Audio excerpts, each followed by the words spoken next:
The meeting for May 5th, 2021. The Citizens Advisory Board. We're going to call it to order.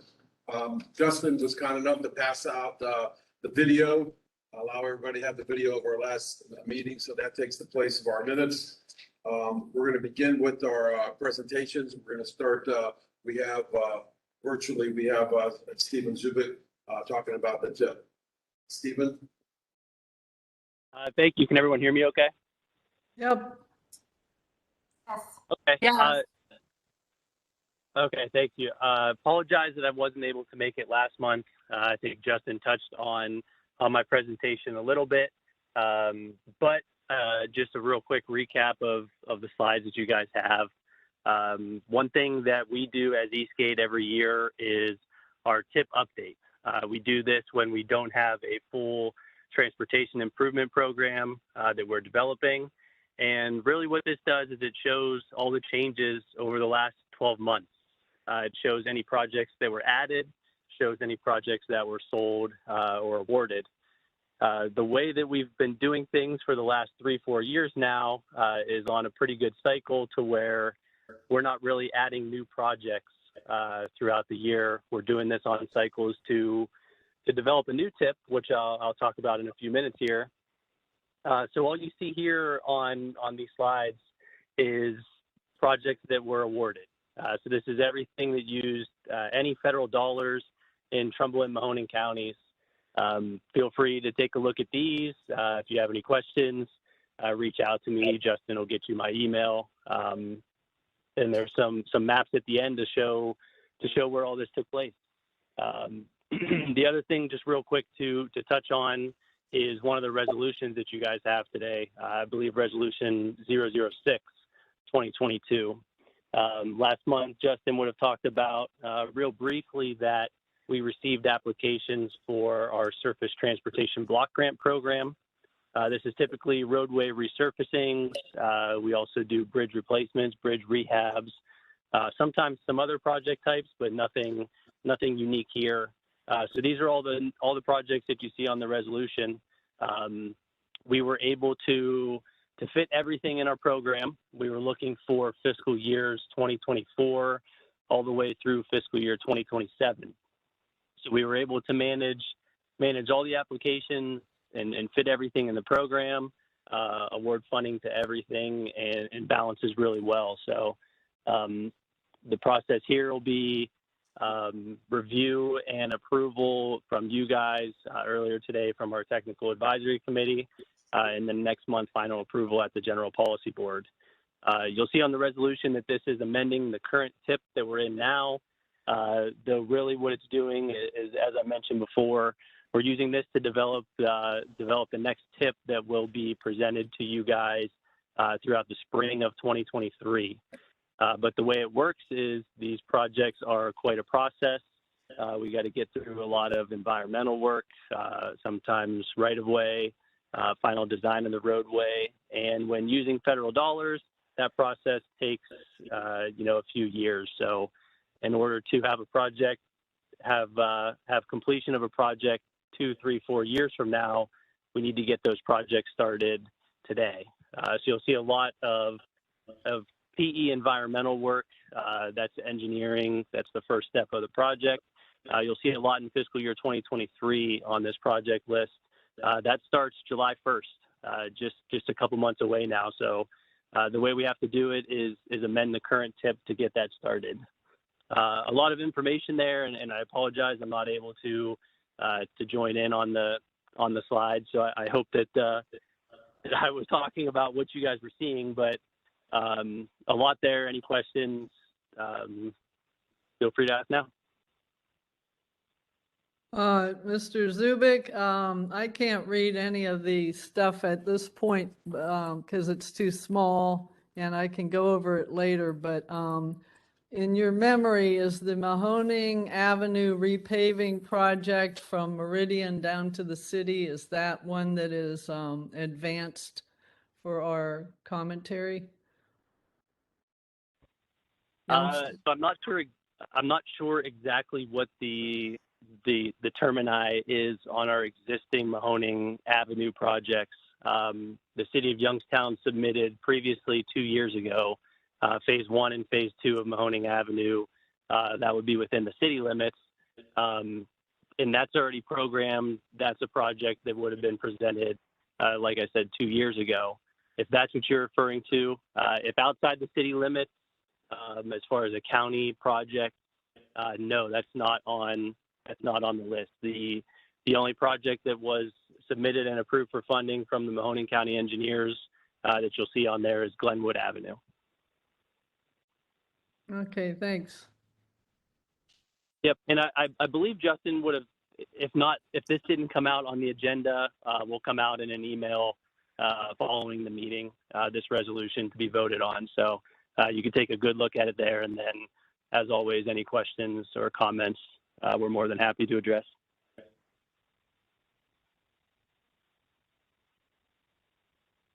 Yes, Pete, it looks like you got your hand raised. Yes, electronically I do. You see the yellow hand in the background. There was an icon on the screen for that. Is the extension of the bike trail from Western Reserve Road down to Washingtonville, is that still in the tip? So if you're referring to the currently programmed and many years ago programmed Mill Creek Metro Parks phase 4 of the Western Reserve Greenway Trail, yes, these funds were programmed before my time, and we know from reading the news recently there's some additional hurdles in the courts. I can't speak for anything beyond that. Haven't heard any information from Mill Creek Metro Parks. They're trying to find out information and then relay that to us. So to answer your question, yes, that project is still a part of the TIP. It's still shown as future funding. If anything were to change on that, that would certainly be something that would come across this committee's attention at some point. Well, as you know, the park just lost the eminent domain case in the Court of Appeals. And I think it's time to save the legal fees, forget about appealing to the Ohio Supreme Court, and let's just forget that project.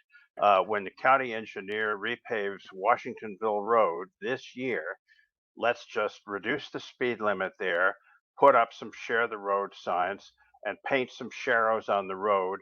And since Washingtonville Road is a very low traffic road, I think with only 850 daily vehicles on it, I think that's what we ought to do, and just use what we got, use Washingtonville Road, and forget the bike trail completion there. So thanks for those comments. A few comments coming back at you. There would have been very extensive public meetings and public involvement process done from the park previously where these types of comments would have been perfect at that time as far as opinions and thoughts and, routes and whatnot. Second comment there is, as I mentioned previously with federal funds, the process takes some years. And, additionally, when federal funds are spent, it's not necessarily going to be okay to say, oh, well, we ran into a speed bump and changed our mind. I don't speak for Federal Highway, but I don't believe that funds are, the hundreds of thousands of dollars that have been spent to design.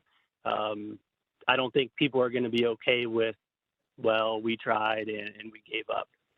Again, I don't speak for the park. It's their project. Really just some insight as to how the process works.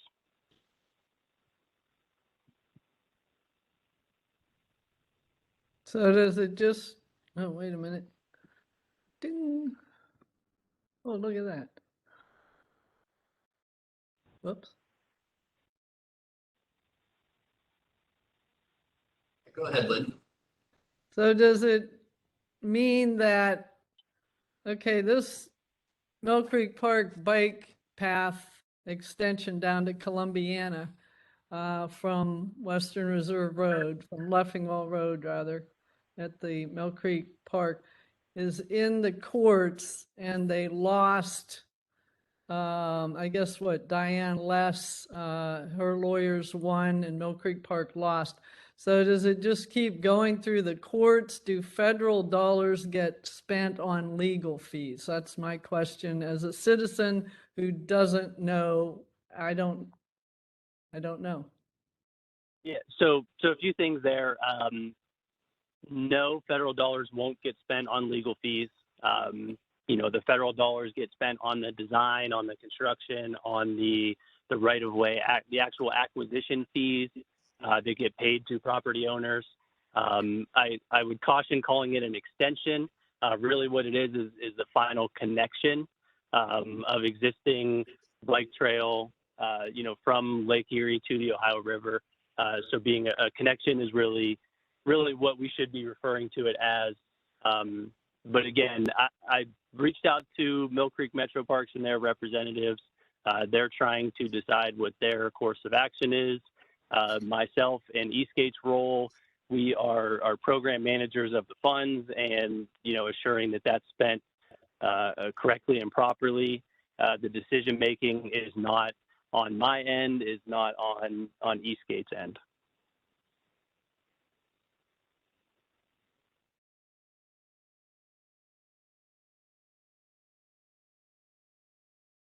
Any other questions for Stephen regarding the transportation improvement program?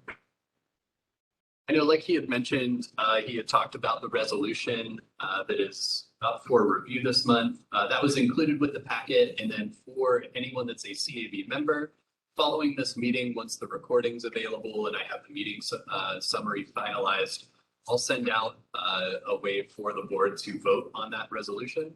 And you're able to kind of process that way. But any last thoughts, any comments before we move on?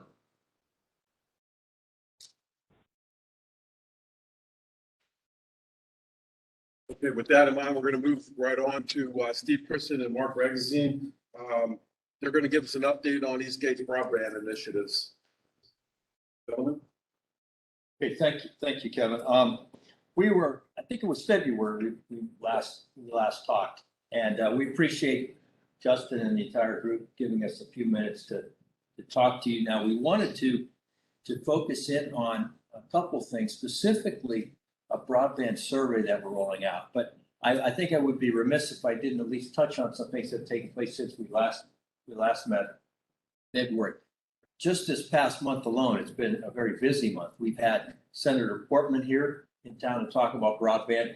And why that's important is because there's a lot of federal dollars coming down the pike in terms of grant opportunities. So we've been talking heavily with Senator Portman. He was instrumental in some of the broadband legislation that went through. In fact, Eastgate actually signed a letter of support to help that. So we've been a partner with Senator Portman for a long time. So he was out here just about 2 weeks ago. We also had Peter Loderberg, who is the head of Broadband Ohio. He was out here. We then went up to Ashtabula. And then most recently, I think it's important to recognize that, so Eastgate does a lot of great things in terms of planning, in terms of infrastructure. But we realize that broadband is something that we need to look at from a perspective, multidimensional perspective. So you look at broadband, you think of infrastructure, you think of accessibility, but you also have to be successful. You have to look at affordability, which we talked about, I think, in February, as well as what we call adoption, the idea of training people and helping them through, whether it's for hardware, software. And in recognition of that, we thought, we need to do a better job and kind of transition a little bit to help in those areas. And we made a commitment to help partner with a local nonprofit called Oak Hill Collaborative. And Oak Hill's been around since 2013. They work in the neighborhoods. They're actually expanding themselves into Warren now. And I think it's important because they can help Oak Hill, and Eastgate can help Oak Hill better reach what they're trying to do, improve broadband. And also, I think it's a win-win for both sides. Two things that also kind of relate to that is Jim Kinnick, our executive director, went on the board this month for Oak Hill Collaborative to help them. And our very own Justin, right here, Justin has agreed to help with some planning perspectives. It's great because anytime you have a small organization, as you try to grow, as Oak Hill's trying to do, it's a challenge. It's a challenge with only 2 full-time employees. So We recognize that they have some planning needs and strategy needs and developing some steps going forward. We also recognize how good Justin is with that. So Justin, without much coercion, agreed to help out. And so you were out there, I think we met out there a week or two ago, right? Okay, so that's important. Anything else not related to the survey? I just think it's important to reinforce what you said. I think having our local leaders and political officials in this office gives us a boost as an agency. It gives us more, not that we don't already have credibility, but it gives us more credibility throughout the region. Having a voice down in Washington to help us tap into some of the $65 billion that was allocated to broadband related projects under the Infrastructure Investment and Jobs Act, the IIJA. Is very important. Recognizing Senator Portman's out the door at the end of this year, but whoever's next, we'd love to have them in the office as well. But it's important for Eastgate and our three counties to tap into that money. It's a once in a lifetime opportunity, particularly to take advantage of a project we talked to this group about in February, the State Route 11 fiber line that we want to run from Lake Erie to the Ohio River. Again, that initiative would be a massive win for this region, not only for the residents, for connectivity, but it would be a huge economic development boon for the region. You're talking about state-of-the-art broadband infrastructure that is not found like that in most places throughout the state, except maybe down in the Columbus, Dublin area. And so for the Mahoning Valley, Youngstown Ward to compete on the level like the rest of the state does for jobs such as we saw Intel go down to Columbus. And we do have a lot of economic activity going in the Morgantown, North Jackson area, but projects such as this would help to kind of facilitate that process along and make sure that we're attractive for private investment. Right. And to that point, we had Senator Mike Ruley Yes. in town this week in the office, help informing him what's going on, and he's offered to help. He's going to make some phone calls actually tomorrow on behalf of us to help us push that through. Because the way we look at it, we have some needs in this area. We just have to be strong and advocate, make sure we get our story told. We believe it's a good story and get this story told, and then let's help the residents and businesses with better broadband.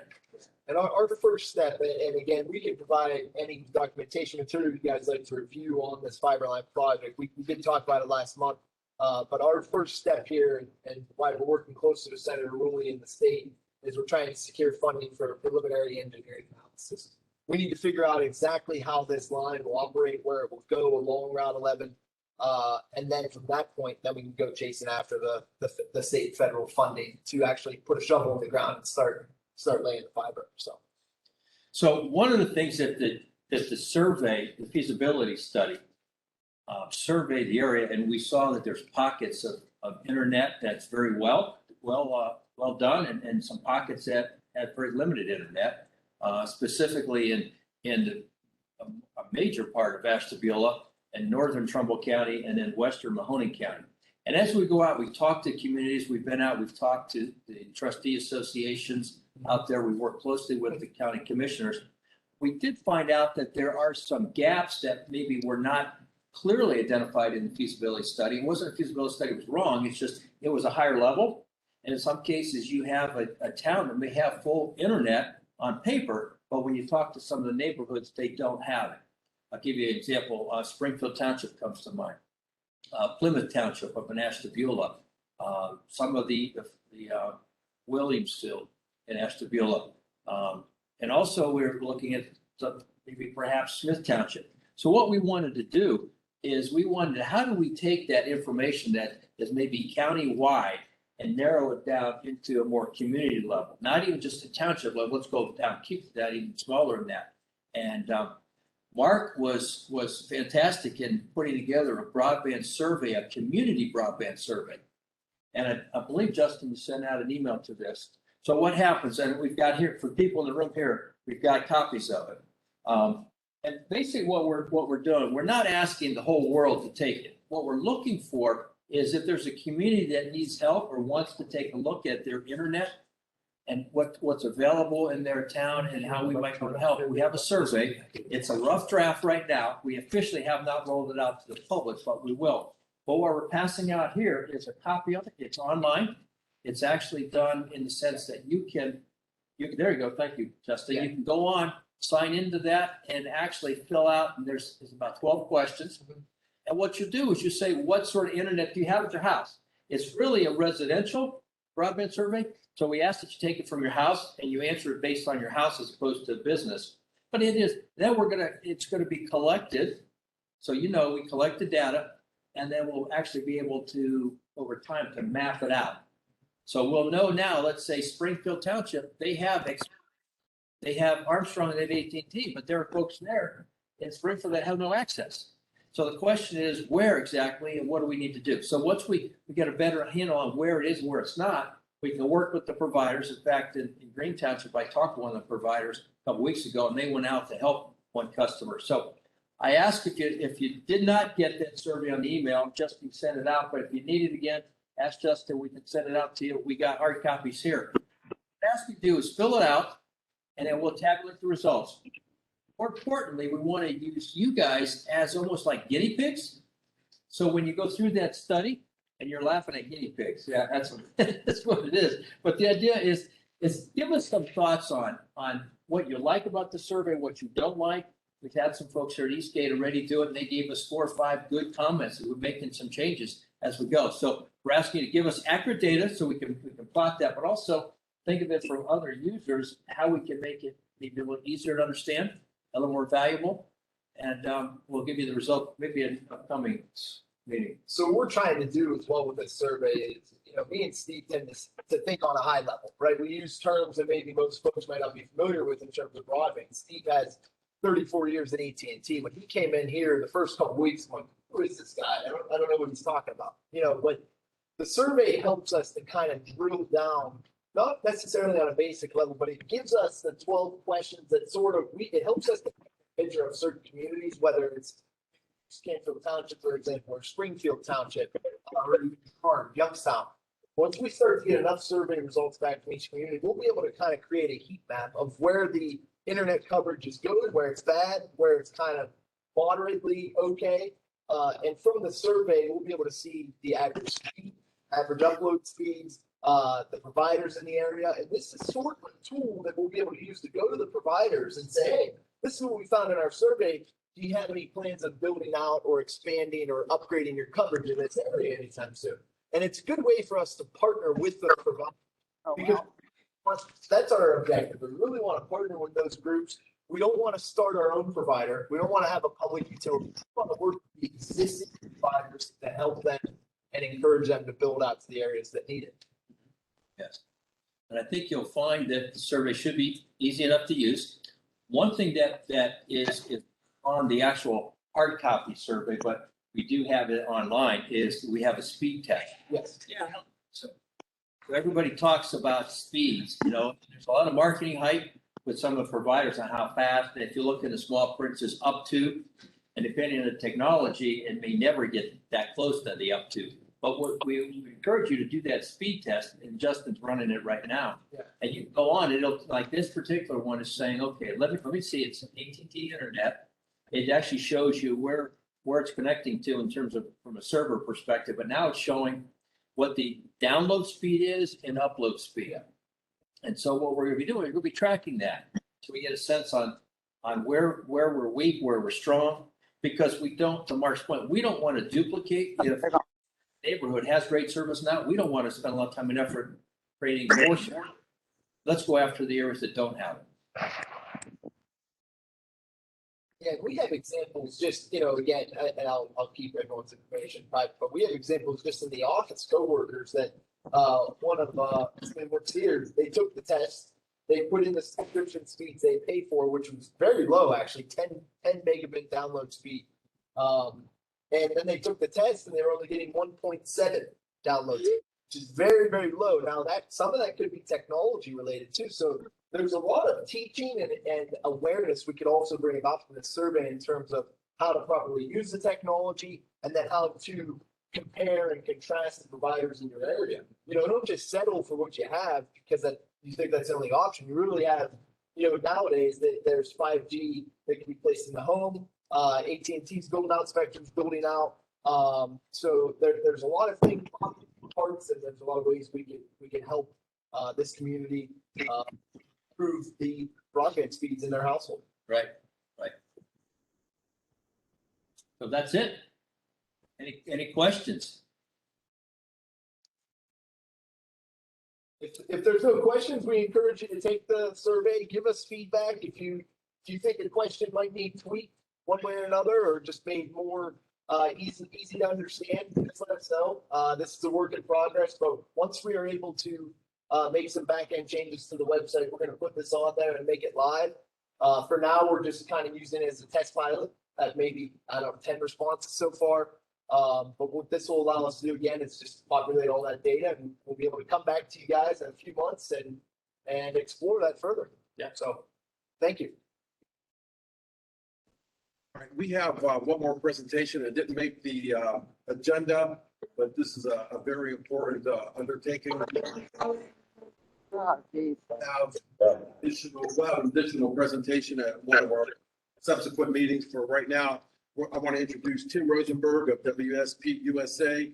He was engaged by Dean Harris and the Western Reserve Transit Authority to perform a transit-oriented development study. Acronym is TOD. And we're talking about it's a very important tool in our box as we continue to attempt to redevelop our urban corridors.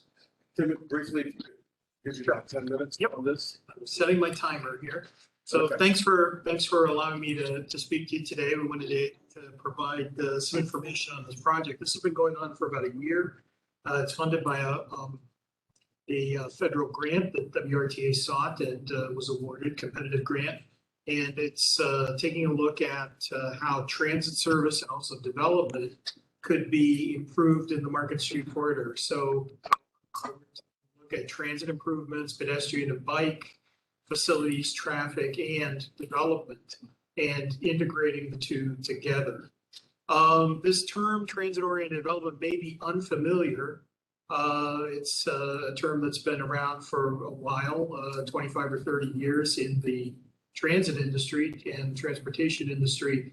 And it's really pretty simple what it is. It's, first of all, development that is walkable, that's really set up to give the advantage to pedestrians and transit users of bicycles over cars.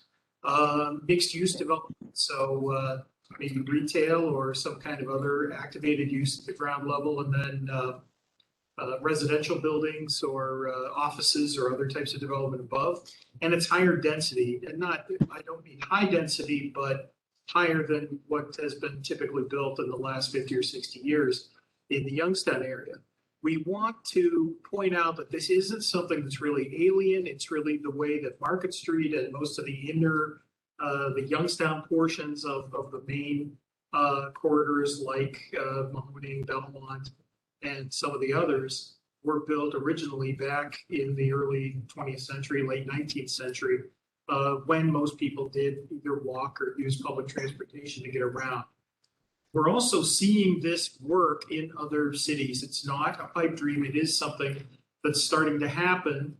And I got a couple of examples here on the slide. There's a Myers development. This development on the lower left-hand corner is actually in the city of Cleveland, near the Cleveland Clinic.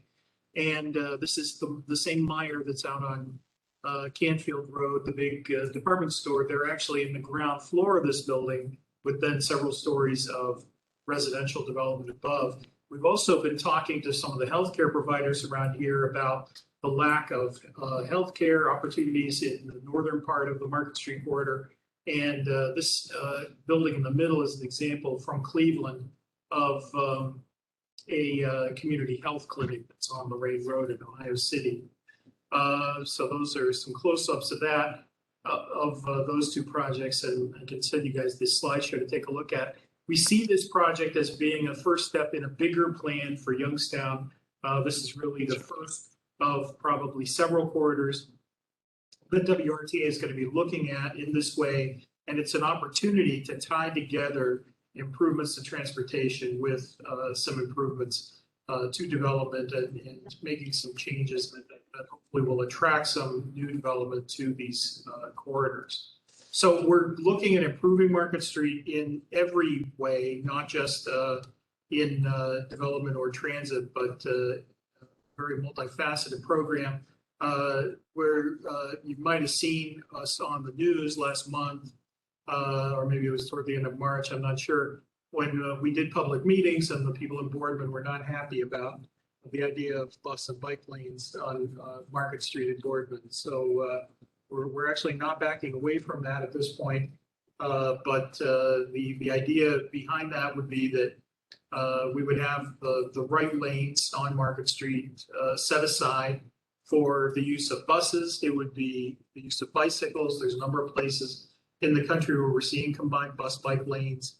And also for delivery vehicles. And in many corridors around the country, we're seeing problems being created for transit and for traffic by Amazon, UPS, FedEx, and other vehicles parking in the right lanes. So setting aside those lanes for special uses would take care of that problem. We'd also allow right turning traffic, driveways or side streets on there.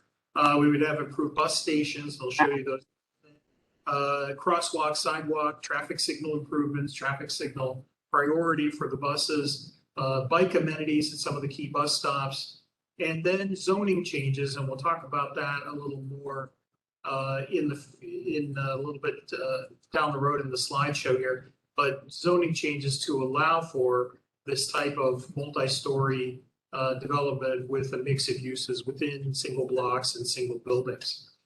Some of the transit service improvements that we're looking at real quick would be to extend the Market Street bus route to St. E's. This would be an important connection both for jobs, connecting people in the corridor to jobs at St. E's and also to the healthcare opportunities there. Operating the Market and Belmont routes through as a single route so that they just pause downtown and then continue through. A lot of people do ride through or ride those routes, transfer between those two routes now.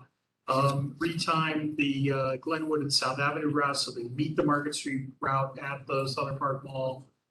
Make some improvements to WRTA's connectors, circulators that operate in Boardman. And then we're also looking down the road at reducing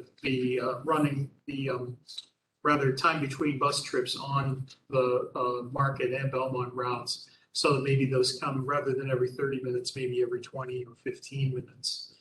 That's going to be subject to additional riders on those services. This is what we're talking about for improvements at the stops. It may just look like a shelter, but there's quite a bit more to it. The shelters would be lighted. They would have a solar panel that would power lighting inside them. There would also be a lighted sign. If any of you has been in Columbus on Cleveland Avenue, they have something like this where they have lit signs at each of the bus stations along there. We'd also have an information pad inside the shelters that would give people bus real-time information, maps, and things like that.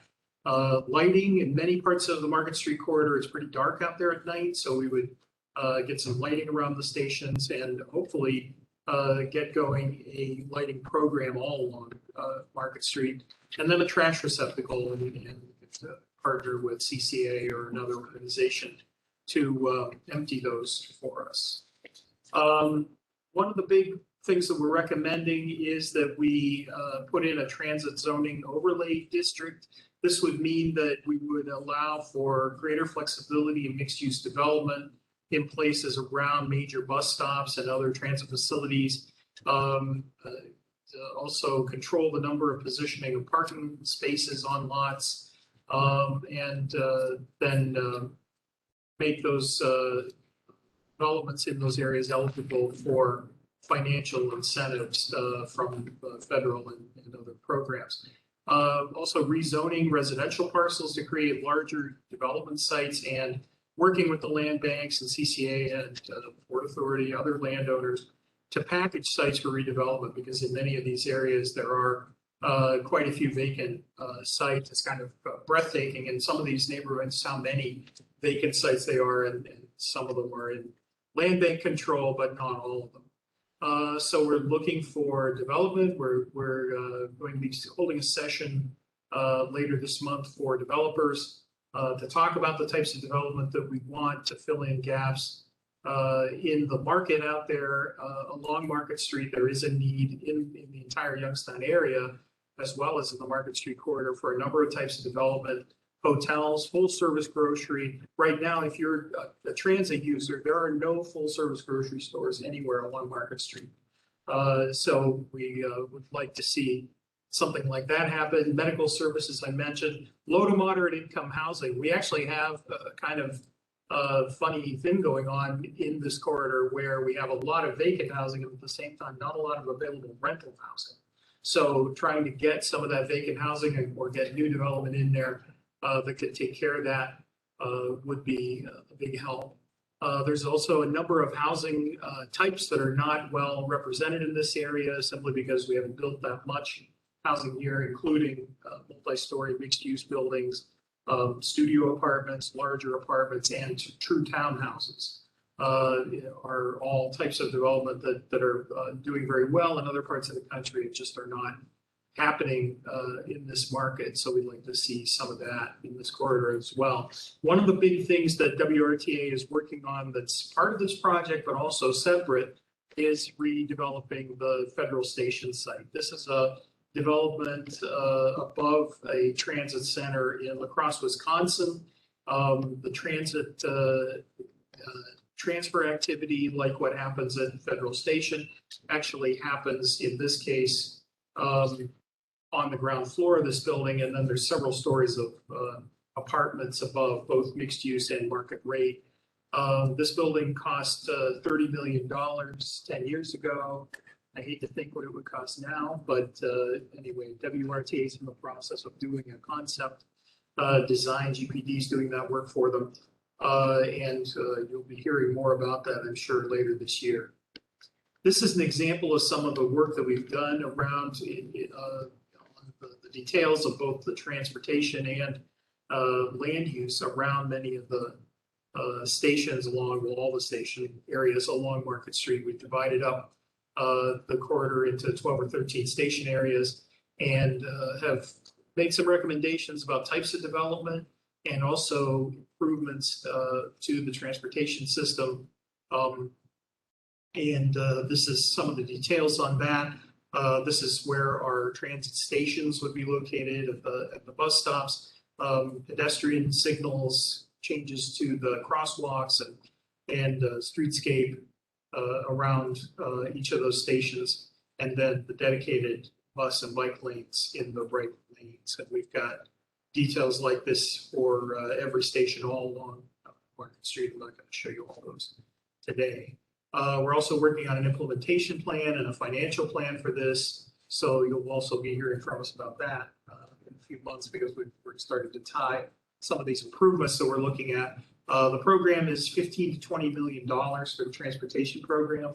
And we don't know whether it will qualify for the federal New Starts funding, but we're looking at a whole array of other federal competitive and formula grant programs for covering the cost of these improvements. So still to be done, we're conducting a developer survey right now. We've contacted about 60 developers who've done urban redevelopment projects around the country and around particularly Cleveland, Columbus, Pittsburgh, as well as Youngstown. And we're going to be holding a session with them later this month. We're also working on the cost estimates and the financial plan, and then we'll be reporting to WRTA's board with our recommendations at the end of this month. So, all right, Tim, you know, as your organization puts the bill on your report, that's just the first step in this whole project. yes, So as you look at the development organizations from this area, developers, and what have you, you'll be involved in that project as well. I don't know. And, I hope so, but it's the next step for WRTA as well. But if we could have you at one of our subsequent meetings 2 or 3 months down the Yeah, road, happy to. we could Yep. It would be discuss this in a little bit better detail. We'll be happy to have you. Yep.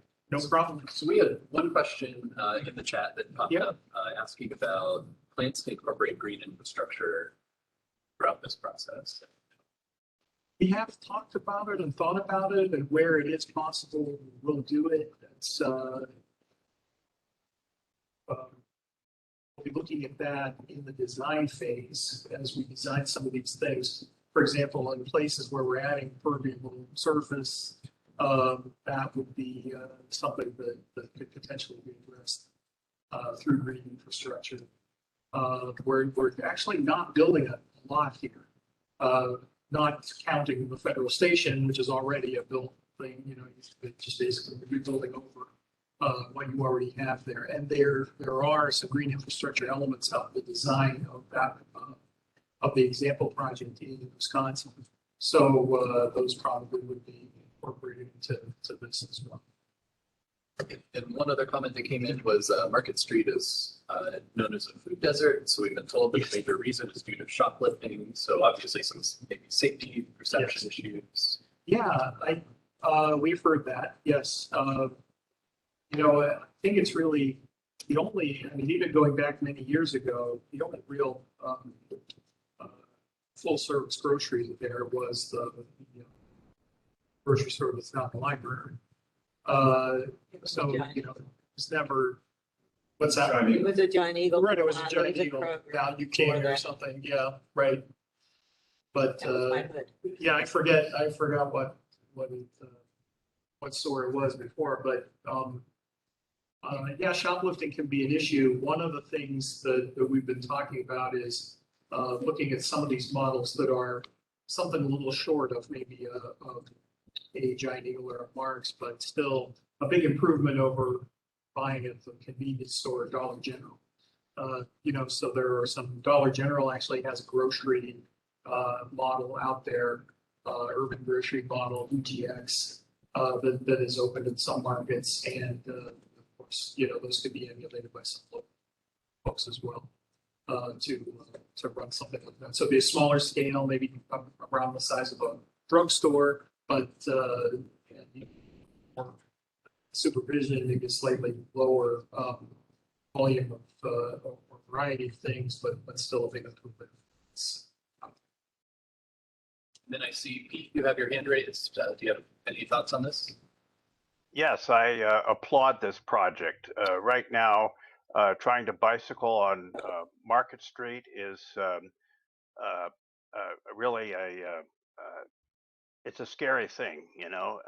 There's just too much traffic going too fast, and you're going to make this Market Street a lot more bike friendly by letting the cyclists share a special lane with the buses. That's a great idea, and I think your proposal will have a great traffic calming effect, slowing down that traffic, and realizing that obviously it's not a racetrack. You know, it's an urban street, and which we're trying to revitalize. I think one parallel I see to this, and it's not a complete parallel. I don't know if you know about Euclid Avenue up in Cleveland.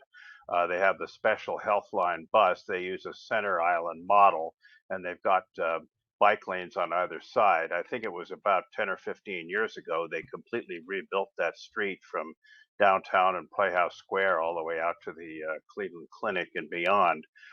Your project is not that extensive, but it's great to see a street being rebuilt with mass transit and cycling in mind.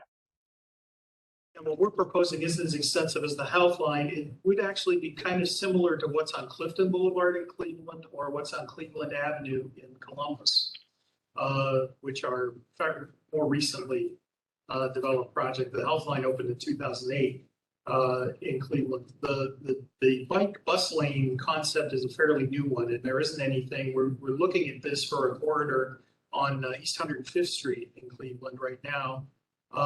But there are some in Washington, D.C. and a few other cities that have done this. And, you know, WRTA buses right now only operate every 30 minutes on Market Street. So that should give plenty of capacity then for bikes the rest of the time. One of the issues with the speed is, you know, there's been removal of a lot of traffic lights.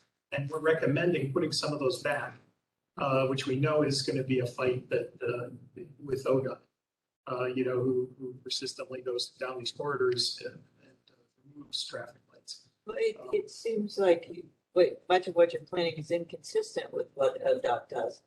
You It, see that when they try to, yes, they try to get rid of curb cuts wherever they can to make it easier for vehicles right. without thinking about the fact that even having a curb cut does sometimes make it easier for pedestrians and bicycles because it slows down traffic because they have to watch. Right. Because there may be vehicles coming from the crossings. No, that's true.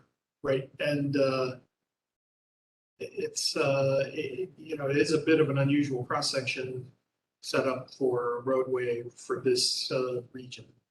Outside of Cleveland, Columbus and Cincinnati, nobody's really done much of this. So it would be kind of a new thing for it. But we have seen across the state this issue where as traffic volumes go down in these corridors, they take out lights. And it's not just on Market Street. And the effect of that is twofold. Number one, for pedestrians, it makes it very dangerous. Wherever there's a bus stop on one side of the road, there's going to be one on the other side and people are going to be crossing. And there are some parts of this corridor where it's well over a half mile between traffic lights. And then it also allows the traffic to speed up because people know that there's no light coming, they will tend to speed up. So we've identified a couple spots where we think signals should be put back in. Boardman did a study several years ago, probably designed for streetscape improvements in the part of the corridor, I think from Middlebrook to Midlothian, and that was shot down. It included some pedestrian activated crossings as well as some signal changes and streetscape improvements, and shot that down as including it as part of their project. Surfacing Market Street. So we're hoping if we're bringing money to the table, we might get a better result. So, well, I've taken now probably at least 20. So unless there's any other comments, I'll let you guys go. Tim, thank you so much for Yeah, coming. my It's pleasure. Your busy day. And be safe driving back up to us. All right, we're gonna scoot on the rest of our agenda. Justin, do you have any comments on the general policy board that we're having? General policy board is meeting next the first Thursday of next month. Yeah, as always, General Policy Board is coming up next month, so we won't have a CAB. So if you are interested in attending that meeting, send me an email. I'll make sure you have the information for it.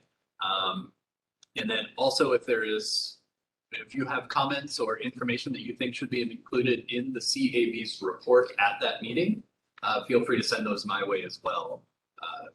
You want to talk about point 4 where you talk about Lynn's discussion? You want to do that right now? It's Yeah, we can jump to that. So last month, everyone may remember we had a discussion on the regional tree planting policy, something that was brought up by Lynn Anderson. So we carried that discussion over to this month. We were kind of left off with a suggestion by Lynn to include some information in our CAB report to the General Policy Board. So I will on the screen pull up Lynn's recommendations. Sorry for the fast scrolling.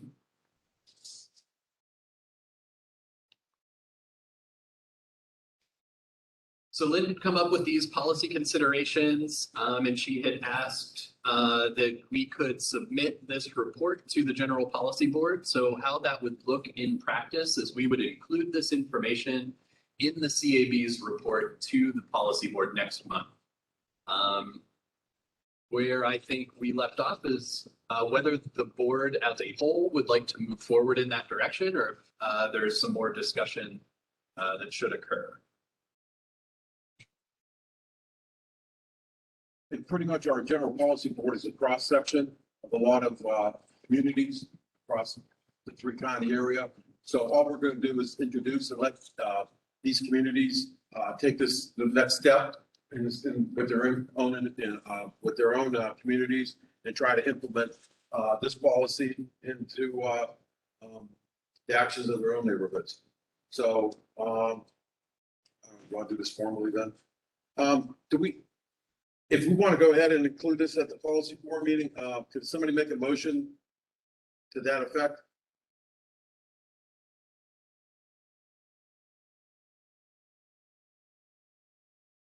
Make a motion. All right. Sorry, I was wondering, is this posted somewhere to read through? I'm sorry, was it in the agenda? I didn't get to really look at it yet. I'm sorry.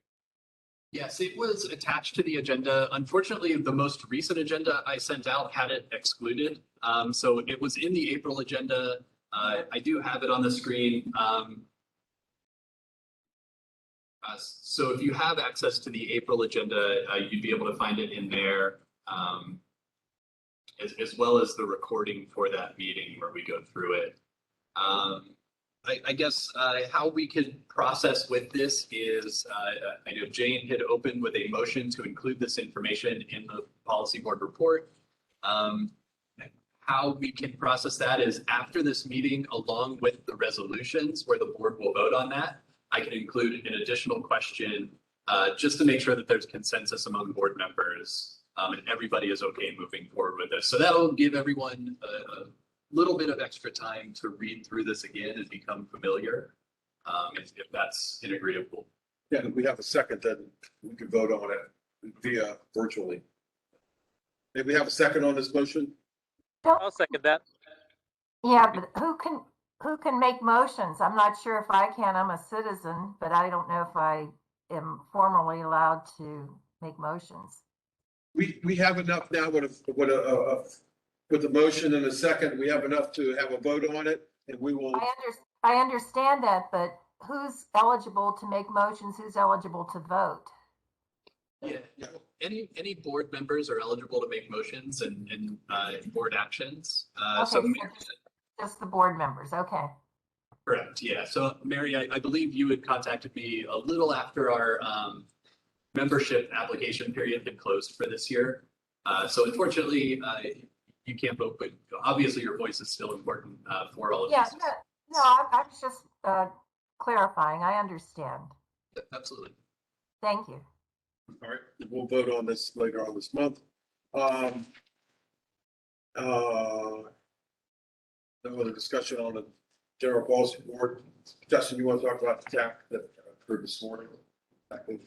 Yes, I will quickly go through the TAC meeting information. So it opened up with Ed Davis talking about the Ohio Public Works Commission program. He announced round 37 of the funding for that, where the total allocation is about $10 million. So there's two different programs that have confusing acronyms that I won't pretend to know what they stand for, but LTIP is 2.2 million, and SCIP, which is SCIP, has about 5.5 million. On our website is a page dedicated to OPWC, where more information on those programs is available, as well as Ed's contact information if you are interested in learning more. Next up, Kathy Zook provided an update on the Appalachian Regional Commission program, where she talked about a new proposal by the governor called Ohio Builds, which would commit $500 million of investment into Appalachian regions in Ohio for 3 priority areas, including restoring historic downtowns, improving community health, and rebuilding the local workforce. This is still a proposal, and it would need approval from the Ohio legislature to move forward. ARC applications are due May 16th by electronic submission to Kathy. So if you're involved in any of that process, feel free to reach out to her. I'll make sure her email address is in the meeting summary. And then lastly from her, she gave an update on the Appalachian Ohio State of the Region Conference. It will be held both in person and have a virtual option. I'll be sure to put the registration link in the meeting summary. One other bonus thing with ARC, our GIS staff had put together a new map outlining the ARC projects and their locations, as well as all of the information about them, project names and descriptions and how much funding they received. I'll put a link to the map in the summary as well, so that you can play around with that map. It's really impressive. It's got this dynamic aspect to it where as you're zooming into locations, the projects kind of pop out and all of the data updates based on what you're looking at specifically. So after Kathy, Ken gave an overview of our fiscal year 2023 Unified Planning Work Program.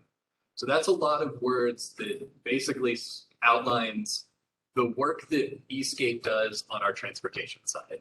So that is all of our programs, all of our projects in great detail for the scope of work that we do with our transportation money. Along with this item is resolution 007 that's up for approval that was included in the packet. Essentially just approving that scope of work for fiscal year 2023. So the work program document is available on our website. If you're interested in combing through all of the details about the work that we do on the transportation side, and you will see that resolution sent out to the board for approval after this meeting. Following that was Stephen, who gave a very similar presentation to what you all heard earlier today. Talking about the fiscal year 24 to 27 transportation improvement program. And with that is resolution 6, which, like he said, reads as an amendment to the current TIP, but really establishes the foundation for developing our next transportation improvement program. Grant then gave an update on our pedestrian traffic count program, where he pulled up a traffic count map that's on Eastgate's website to see where pedestrian counts have been conducted already. And also he gave some information on how those counts are done. So they're completed on an 8 to 10 day cycle so that we could have a 7-day average of good data to use. And the goal is to use this data to calibrate existing data sources to have more accurate pedestrian data for the entire region. So essentially we are able to access information on pedestrian counts that gives us a rough idea of where pedestrian activity is. Being able to go out and put physical counters and get an actual number for certain locations will allow us to apply that to those guesstimates and have really solid and accurate information to use in our planning documents. Really impressive work, and props to Grant for moving that program forward. And that specifically, those pedestrian counters were a collaborative effort between Eastgate and the Healthy Community Partnership. Through their active transportation action team, the funding had come from that direction to make that possible. So really a great project all around, and sure you'll see more and more from that as that program continues to roll out.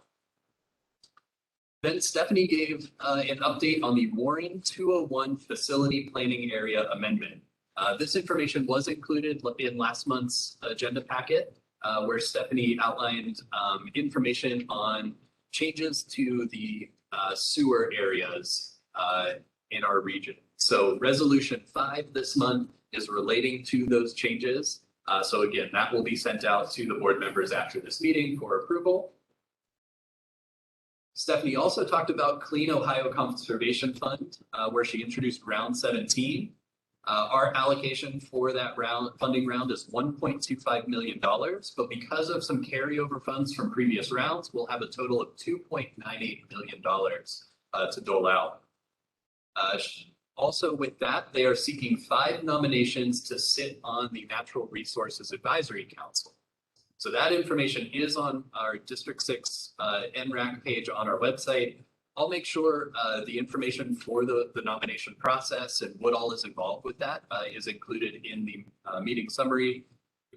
There are certain categories that are required for membership, and that's all laid out on that nomination form. So if you're interested in participating in the Clean Ohio Conservation Fund and sitting in on those meetings and having some say on those projects, consider nominating yourself to become a member. And lastly, at TAC, I covered the fiscal year 2023 planning grant, where we got some comments and some feedback from our technical advisory committee members on those projects.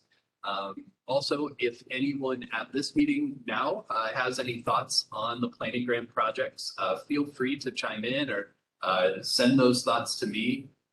Essentially, what we're doing is we opened up the comments and feedback on this program rather than setting up a scoring committee like we have in the past. So we're using the capacity we have in our technical advisory committee, as well as our citizens advisory board, to source comments on all of the applications for this program so that we can take that all into account in our scoring and our evaluation of these projects to make sure we're selecting ones that are actually beneficial to the communities.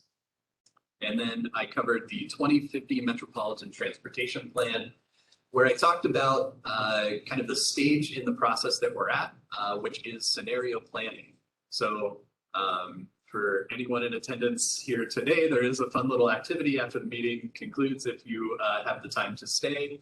For anyone that is joining us virtually, we will get information from you for this process. But essentially, our scenario planning will carry out with in-person and virtual workshops over the month of June, where we will kind of set the stage and look out to the year 2050 and imagine what the possibilities are for our two-county region.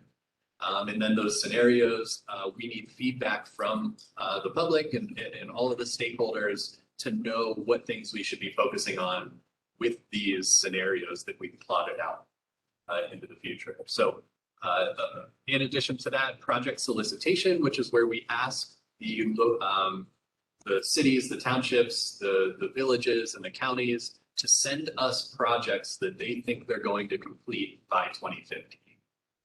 Really kind of creative and forward-thinking process that we're setting out, and a lot of this public feedback goes into identifying needs and kind of community priorities that those organizations should take into consideration when submitting projects to us. That's everything from the tech. Okay, thank you, Justin. The 2022 Cap Census, that on the site last, or you distributed that last month. Just request everybody to take that census. Yeah, so one quick thing on that. If you remember last month, we had Jeff Gallner here giving an update on the 2020 census. We had put some work in to do a census of our Citizens Advisory Board and everybody on our mailing list, just to see who's interacting and get an understanding of the demographic spread that we have for this outreach, and to figure out who we're connecting with and what voices we need to work harder in capturing. So it's really important that if you're inclined to take this survey and really let us know a little bit about yourself, and that will help us improve our outreach into the future. That'll help us understand who we're talking to and who we're not hearing from. And that makes our processes just a lot more equitable, a lot more fair, and a lot more just, because if we're not having a certain set of eyes on the things that we're doing, then we're probably missing a lot. So the CAB census, I'll make sure to send that out in the follow-up. Additionally, there is a separate survey for board members only, just so that we could kind of separate that information out. Board members do have a little bit more say than just the people that receive and comment on the information. So we want to make sure that we're doing justice in both places, and having good representation. So yeah, I will send out that information again after this meeting, but I wanted to make sure that I was able to explain it, since we had failed to do that during the census discussion last month. And the planning grant applications, those are on the site as well.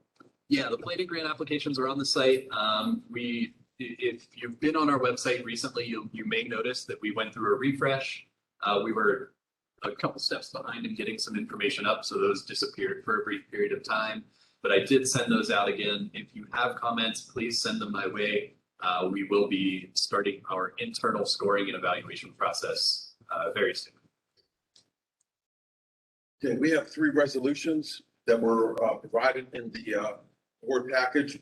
Justin will be putting the vote out for those subsequent to this meeting. Do you have any comments on it if you had a chance to peruse them over? If not, we have a couple of quick other announcements that's on the Eastgate site as well. As we discussed earlier, the broadband residential broadband survey is on the website. Please take that survey, and the same with the walk and bike public survey. Take that survey as well. A couple of quick announcements. Jacob, are you still on? I am, yep.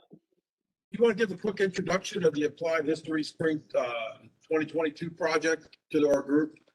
Yeah, thank you so much. So tomorrow at the Steel Museum, 3 p.m., we will be presenting the final projects from this semester of the Applied History program at YSU. And hey, thanks. Yep, there it is. And so my main project, although I am kind of involved with each of them, my main project is that Mahoning movement. And essentially what that's all about is advocating for Eastgate's proposed Mahoning River Greenway, but not just advocating for the bike path, but also doing the history of transportation through the region and as part of a national network. So there's a lot of layers to that, and I'm real excited to present that tomorrow. So yeah, 3 p.m. at the Steel Museum, Youngstown Historical Center of Industry and Labor, right in downtown Youngstown. Thank you. Also in your handout, we have another announcement, the Glenwood Avenue plan, the public meeting and open house. All the information is there. That'll be held next Wednesday. There's no, as the General Policy Board meets next month, there will be no CAB meeting for June. We'll reconvene in July. Our expected guest would be Deb Flora, who's the executive director of the Mahoning County Land Bank, and the sister will be Nick Cretion he's the community redevelopment coordinator for the Western Reserve Port Authority, and he's just there to assist Deb. Deb's going to talk about as far as the land bank. They've been very, very active over the last decade or so. She's just going to talk about metrics, a little bit of the vision of her organization, and we'll get to ask her a couple of questions. One of them will be a follow-up to Lynn's topic of if there's available land that's under the land bank's control that we could do some tree planting or something along that line. Yeah, please respond to all the surveys and all the votes that we have up. Outside of that, is there any other comments or questions?